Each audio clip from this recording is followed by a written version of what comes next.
अस्सलामुअलैकुम। शाहीन टीवी में तमाम नाजरीन को खुश आमदीद।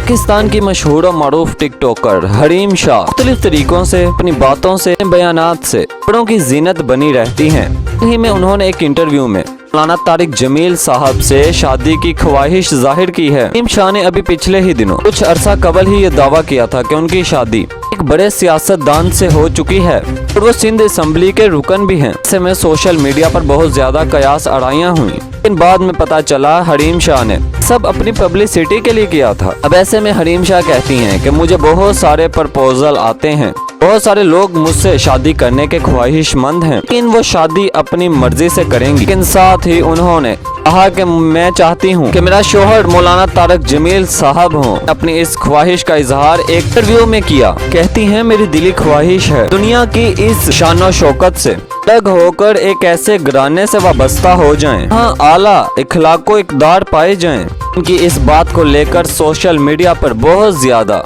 की जानिब से तबसरे किए जा रहे हैं, लेकिन दूसरी जानिब मौलाना तारिक जमील साहब ने इस मामले पर खामोशी तान रखी है। मौलाना तारिक जमील साहब की जानिब से हरीम शाह के इस बयान पर किसी किस्म का रद्द-ए-अमल सामने नहीं आया है। ताहम नाज़रीन मोहतरम, ये सारी तफसीलात थी जो शाहीन टीवी ने आपके साथ शेयर की हैं। अगर आपको हमारी ये वीडियो पसंद आई हो तो इसे लाइक कीजिएगा, शाहीन टीवी को सब्सक्राइब कीजिएगा, बेल आइकॉन के बटन को दबा दीजिएगा ताकि यहाँ आने वाली हमारी तमाम नई वीडियोस आपको मिलती रहें। यूं ही आपका और हमारा साथ बना रहे। शुक्रिया।